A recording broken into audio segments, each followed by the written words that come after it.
chứ mình chỉ mà vô lại viên mấy nhung việc là mấy bóng star បាទលោកតាគាត់គឺជាជនជាតិខ្មែរគាត់មករស់នៅហូជីមិញហ្នឹងរៀងយូរឆ្នាំដែរហើយគាត់លក់សាច់គោអាំងគាត់ហ្នឹងល្បីណានៅសាររាត្រីហ្នឹងណាក៏ស្គាល់គាត់ដែរពិសេសសាររាត្រីហ្នឹងគេហៅថាសាររាត្រីសម្រាប់ជនជាតិខ្មែរដែលជនជាតិខ្មែរយើងភាគច្រើនមកលេងហូជីមិញមកពិនិត្យជំងឺមកអីចឹងទៅគាត់ភាគច្រើនគាត់អត់ម្លងសាររាត្រីមួយហ្នឹងទេហើយក៏គេអត់ម្លងលោកតាលក់សាច់គោអាំងនឹងដែរអញ្ចឹងតើអ្នកទាំងអស់គ្នាខ្ញុំនាំទៅមើលទស្សនភាពក្នុងសាររាត្រីហ្នឹងទាំងអស់គ្នាព្រោះនៅក្នុងហ្នឹងគឺមាន1លានមុខក្នុងការដែលយើងចង់ញ៉ាំទីមាត្រសាររាត្រីនឹងមួយគឺគ្រប់1លាន80មុខនៅក្នុងហ្នឹងទាំងអស់ហើយឃើញម្ហូបច្រើនចឹងមែនល្អមើលចឹងមែនតែដឹកដឹងចឹងម្ហូបខ្លះល្អតែមើលទេគឺញ៉ាំគឺអត់ឆ្ងាញ់ទេមានម្ហូបខ្លះក៏វាញ៉ាំទៅឆ្ងាញ់ម្ហូបខ្លះក៏ញ៉ាំទៅអត់ឆ្ងាញ់ទៅតាមហ្នឹងគាត់ថាបើសិនយើងមានគ្នាច្រើនយើងមកឡើងនេះចឹងទៅគឺស្រួលក្នុងការរើសព្រោះមានគ្នាច្រើនអ្នកខ្លះគាត់ចូលចិត្តញ៉ាំបែបគ្រឿងសមុទ្រអ្នកខ្លះក៏អត់ចូលចិត្តញ៉ាំគ្រឿងសមុទ្រគាត់តមអីចឹងទៅចឹងមានមាន់អាំងមានស៊ូស៊ីមានចំណីចំណុកជាច្រើនគាត់ដូចជាចំណីចំណុកប្រចាំតំបន់គេដូចខ្ញុំចឹងគឺខ្ញុំមកគឺខ្ញុំឃើញលោកតាដែលជាជនជាតិខ្មែរគឺខ្ញុំបានជួយទិញនំប៉័ងគាត់ក៏ដូចជាសាច់គោអាំងគាត់ដើម្បីយកមកញ៉ាំតែមានអីរសជាតិរបស់គាត់ឆ្ងាញ់តាមពួកគាត់អានោះល្បីណាស់ណាខ្ញុំស្គាល់គាត់លោកតាជនជាតិខ្មែរដូចសាច់គោអាំងនំប៉័ងហ្នឹងតែសម្រាប់ខ្ញុំនំប៉័ងរបស់គាត់គឺគាត់អត់លាបប៊ឺផ្អែមទេគឺគាត់លាបបែបប៊ឺប្រៃដូចមិញណាចឹងហើយបើរសជាតិសាច់គោអាំងវិញគឺវាអត់សូវមានខ្លាញ់អ្នកណាដែលគាត់តមខ្លាញ់គឺញ៉ាំត្រូវបើខ្ញុំចូលចិត្តញ៉ាំរៀងមានលាយខ្លាញ់តិចៗបានឆ្ងាញ់ញ៉ាំសាច់គោអាំងលោកតាហើយក៏ដើរមកមុខតិចទៀតក៏ឃើញអ៊ំមួយនេះគាត់លក់អីទេអានោះប្រហែលជាម្ហូបប្រចាំតំបន់គេហ្នឹងហើយចឹងហើយខ្ញុំឃើញរៀងតំណងដែរក៏ទិញមួយចានញ៉ាំទៅតែខ្ញុំញ៉ាំអាបែបដូចគុជខ្លានោះអាដុំសដូចបាញ់ហយនោះខ្ញុំអត់ញ៉ាំទេដោយសារអាហ្នឹងវាមើលទៅវាស្តៀងកាទៀវកាត់បន្តិចបាញ់ស្រុងបន្តិច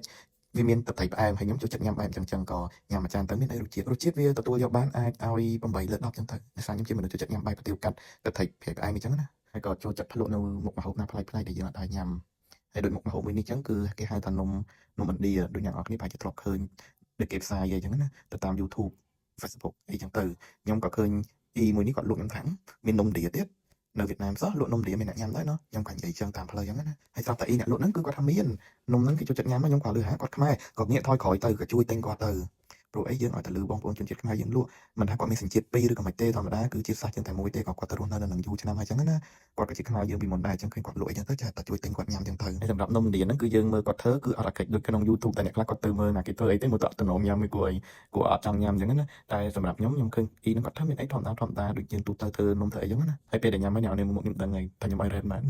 ទីបំផុតមុខម្ហូបខ្ញុំញ៉ាំក្នុងហ្នឹងអត់មានអីឈ្នះជាងបាញ់ឆែវទេ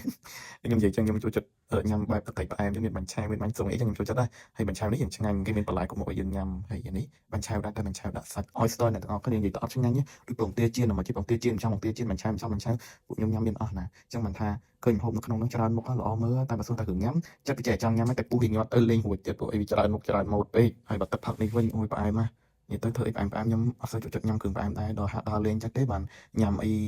ទៅចឹងទៅតាមធម្មតាខ្ញុំអត់សូវគ្រឿងផ្អែមពេកគ្រឿងដិតពេកអីហ្នឹងគឺខ្លាចប៉ះពាល់ដល់សុខភាពបាទអញ្ចឹងហើយបើអ្នកនរគ្នាដែលបានទៅពិនិត្យសុខភាពឬទៅទិញអីបានអីអាចជាងចូលទៅសាលនឹងលេងដោយសារអីមានបងប្អូនខ្មែរយើងលក់គូសំដែរតម្លៃក៏វាអត់ថ្លៃដែរដែលយើងអាចទទួលយកបានដូចយើងដើរញ៉ាំនៅសាររាត្រីរបស់ប្រទេសខ្មែរយើងអញ្ចឹងបាទអរគុណអ្នកនរគ្នាវីដេអូនេះចប់ត្រឹមហ្នឹងហើយពួកខ្ញុំញ៉ាំហើយដើរទៅតែវិញឲ្យស្រកពោះខ្ជិលជីឡាន